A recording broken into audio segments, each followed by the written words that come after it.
Hey guys, it's Zach, and this is our official review for the Back to Karkand expansion for Battlefield 3. Before we start this review, there's a few things you need to know. The first thing is, if you didn't get the limited edition of the game, which was obtained through buying it on day 1 or a few days after day 1, you can actually get this for free. If you didn't, though, it's going to cost you 15 bucks. You can download it off the Live Store or PSN or what's EA's online service? I forget what it's called, sorry.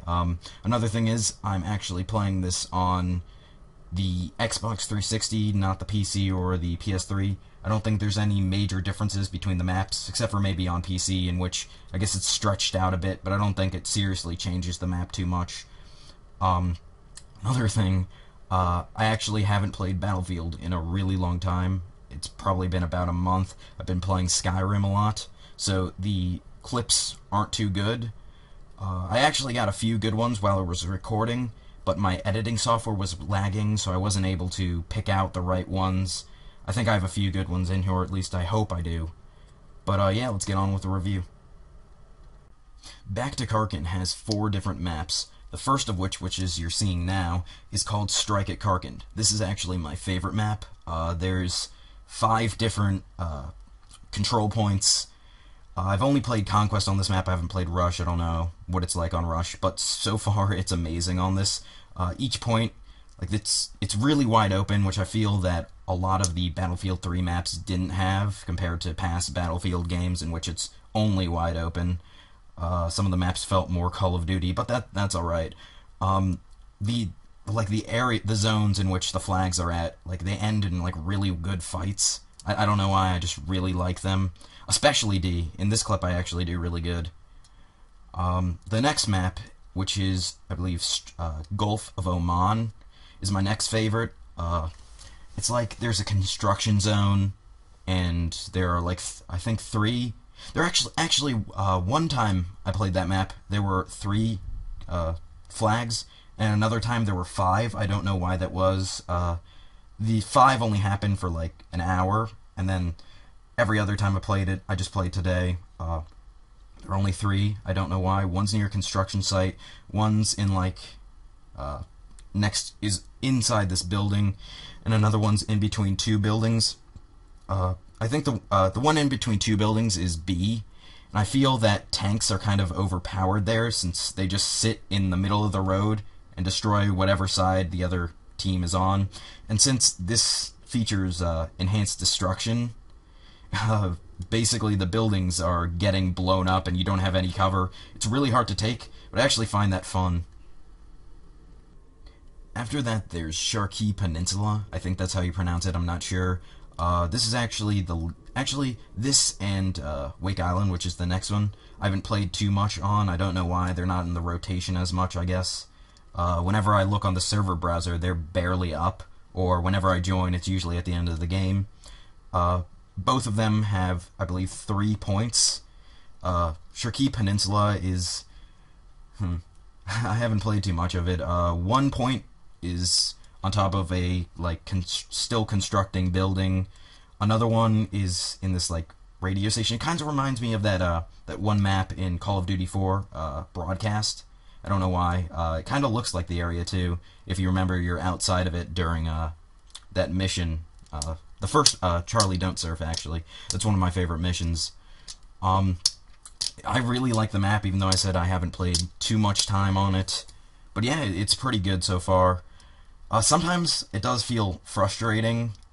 Not just that map, but a lot of the maps in general, since it is wide open. There's a lot of places to get shot from, a lot of sniping points. It can be annoying, but it's pretty good. And now the final map is called Wake Island. This is actually probably the most famous Battlefield map of all time. It might actually be the most famous map of all time. It's been in 5 Battlefield games. I've never played Battlefield 2, but I have played 1943, which is the HD remake of 1942, which is where the map originally came from. And I actually have to say, even though I love this map in 1943, it's not as good as the other maps, I feel. I don't know why. Maybe it's just that it's getting old and I have played it before. It doesn't really actually feel too different. maybe, I haven't played, as I don't think I mentioned this before, I haven't played Battlefield 2, so I can't really compare all the other maps and see if they changed a lot, but I have seen pictures online and videos of the old maps, and they do seem a lot different. But this one, the areas they're all basically the same. Nothing seems too much different other than you're using modern weapons, and it's not like World War II weapons like it was in 1942 and 1943.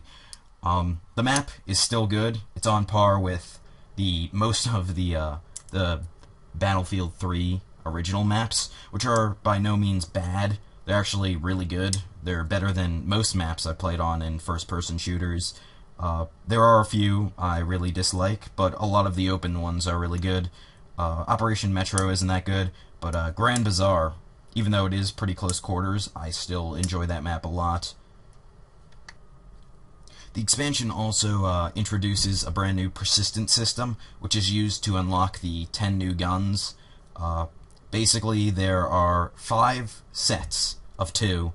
There are 1 for each class, and then 1, for every class.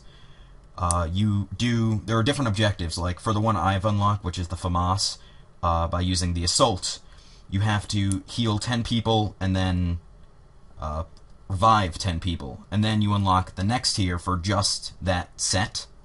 I don't remember what that gun is, and I think you just have to get like a certain amount of kills and like take objectives. I think that's what it is. Don't hold me to that. They basically have different ones for all the sets. There are some pretty cool guns. They include the FAMAS G2, the L85A2, the QBZ95B, the HK53A3, the QBB95, the MG36, the QBU88, the L96A1, the PP19, and the MK3A1. There are also 3 new vehicles, which is the DPV, which is a buggy, the BTR-90, which is, I believe, it's like a Predator missile thing. I haven't had a chance to use it. It's the only one I haven't had a chance to use. And then there is the vertical takeoff jet, which is called the F-35. Other than the vertical takeoff, it's not really different from all the other jets.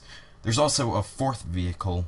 It's called the skid loader. It's like this little yellow box that's used to load things. It can only fit, I think, 3 people. Doesn't really serve too much of a use. It moves really slow, but it's pretty fun, and if you splatter someone with it, you actually get an achievement. Now, the final feature that was promised in the expansion was actually that they were going to improve destruction. It's not at the level they promised. It was going to be at the launch of Battlefield 3.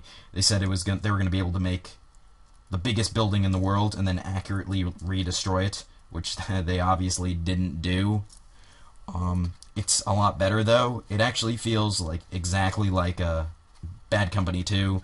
The buildings, they don't collapse as unrealistically as in Bad Company 2. Depending on where you shoot their weak points or whatever, they'll fall down in different ways, in Battlefield Bad Company 2, they just collapsed in on each other. Not every building is destructible. I actually think there are less, because in Bad Company 2, there are only square buildings, and all of those were destructible. And in this one, there are a few more, I guess, round buildings that you can't bring down. I wish they actually did that instead of just being the flat, like, square buildings. That would have been cooler. Like, say, on Shaki Peninsula, there is the broadcast center. I think that's what it is. It looks like a broadcast center. And that'd be cool if you could bring that down. But then again, that is basically the entire B flag. So if that came down, you're basically screwed, and it'd just be a flat open area. So I guess I can see why they didn't do that. Finally, there's the new game mode, Conquest Assault, which is basically Conquest, except one team starts out with all the flags. This is kind of disappointing because you can't play Conquest Assault on any of the old maps, and you can't play Conquest on any of the new maps, which is kind of a disappointment. This is the only downside to this whole expansion, which has so far been one of the best DLCs I've ever downloaded. I highly recommend you get it. I'd give this a 9.5 out of 10 if I could give it a rating. Yeah. Thanks for watching. Comment, rate, subscribe. I'll see you guys later.